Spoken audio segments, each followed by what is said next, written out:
Сәлеметсіздер ме оқушылар? Бүгінгі тақырыбымыз 81-ші сабақ өткенді бекіту, денсаулықты қалай күту керек.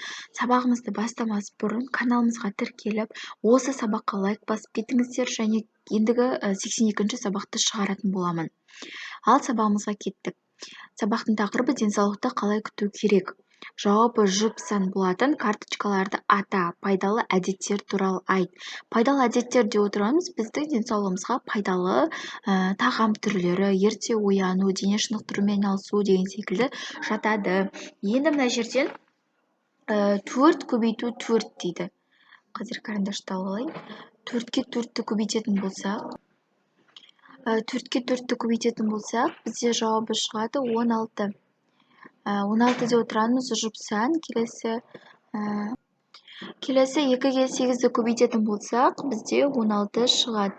12-ні 4-ке бөлетін болсақ 3, 10-ды 5-ке бөлетін болсақ 2, 3-ке 5-ті көбейтетін болсақ 15, және 15-ті 3-ке бөлетін болсақ 5. Енді осы суреттен байқайтынымыз жұп сандар 16 жұп. Ж деп қойын, жұп. Өйткені біз тиімді тамақтансақ, бұл денсаулыққа пайдалы болып саналады, және таза су іш дейді. Бұл бізде жұп. 3 тақ, өйткені тәттіні көп жеуге болмайды. Бұл дұрыс тамақтануға жатпайды. Спортпен шұғылдан, бұл бізде жұп. 15 бұл бізде тақ. Газдалған су ішпе, газдалған су ішуге болмайды екен. 15-ті 3-ке бөлетін болсақ 5, бұл тақ. Күн тәртібін сақта дейді. Келесі. Мына жерде тағы да 3 қалды.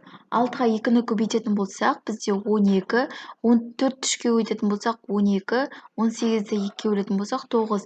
Организмді шынықтыр, бұл бізде жұп. Таза ауада демалу жұп. Компьютерде көп отырма, бұл бізде тақ. Келесі екінші тапсырмамызға назар аударайық. Оқы және есепте. Бөлінгіш 18, бөліндінің мәні 2. Демек 18-ді қандайда бір санға бөлген кезде 2 болу керек. Бұл бізде 9, және 12-ні қандайда бір санға бөлген кезде бізде 2 болу керек. Бұл бізде 6.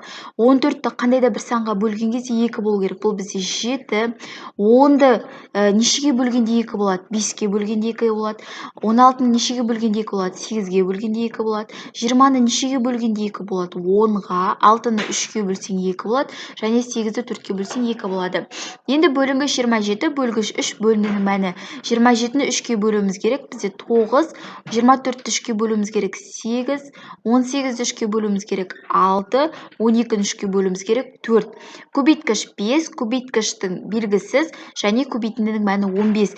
5-ті қандайда бір санға көбейткен кезде 15 шығу керек. 5-ті қандай санға көбейткенде 15 болады, яғни 3-ке көбейткен кезде.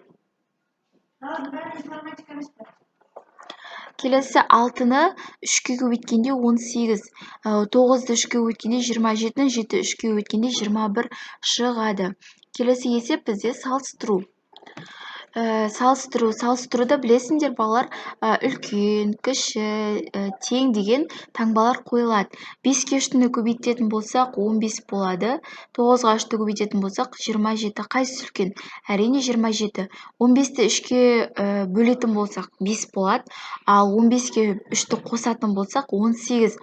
Енді 5 үлкен ба, 18 үлкен ба? 18 үлкен. Келесі 12-ні 4-ке бөлетін болсақ 3, 18-ді 6-ға бөлетін болсақ 3. Екеуі де тең болады. Келесі 27 бөлу 3, 9, 32 бөлу 4, 8. 9 үлкен ба, 8 үлкен ба? Әрине 9. Келесі 8-ге 3-ті көбейтетін болсақ 24, 8-ге 3-ті көбейтетін болсақ 24. Екеуі де тең болады. 18 бөлу 3, 6, 18 бөлу 2, 9. 9 үлкен. Келесі 24 бөлу 4, 6, 8 бөлу 4, 2, 6 үлкен болады. 16 бөлу 4, 4, 21-ден 18 азайтсақ 3, 4 үлкен болады. Келесі 12-ні 2-ке бөлсек 6, 12-ні 3-ке бөлсек 4, 6 үлкен. 24-ті 3-ке бөлсек 8, 24-ті 3-ке бөлсек азайтсақ 21, 21 үлкен. 4, 9, 36, 41-ден 6-ны азайтсақ 35, 36 үлкен. 7, 4, 8, 32-ден 4 азайтсақ 18, 28 үлкен болады. Келесі тапсырма, бірінші мысалдарды шығар, осы жауаптарды пайдаланып, келесі мысалдардың жауабын жылдам тап дейді. 65-тен 39-ды азайтсақ, бізде шығады 26. 66-тан 39 азайтсақ, бізде шығады 27. 67-тен 39 азайтсақ, бізде шығады 28. Демек, қараймыз мына жерде. 6-ға 1-ді қосып отыр 7, 7-ге 1-ді қосып отыр 8. Ал мына жерде 5-тен 5-ке 1-ді қосып отыр 6, 6-ға 1-ді қосып отыр 7. Дәл сондай. 64-тен 16-ны азайтсақ,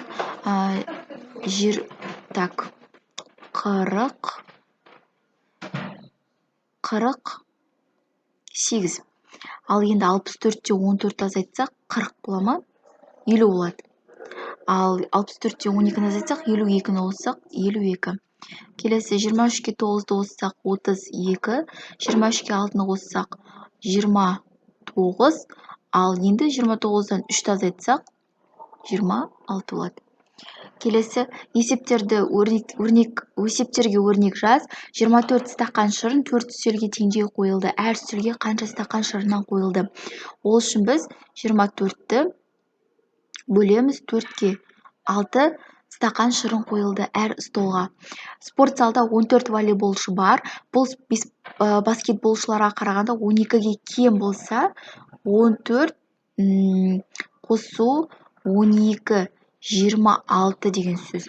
Барлығы болса, 14 волейболшылар бар. Қарағанда, демек бұл баскетболшы 26, ал волейболшы 14. Барлығы бізде 26-ға 14-ті қосамыз 40 болады. Келесі 32 доп әр сыныпқа 4-тен таратылып берілді. Неше сынып доп алды? 32-ні 4-ке бөлеміз. 8 сынып доп алды. Балалар, осымен біздің сабағымыз аяқталды. Осы видеоға, осы каналға лайк басып, тіркеліп кетейік, достар, тезірек. Сосын мен келесі сабақты шығаратын боламын. Сау болыңыздар.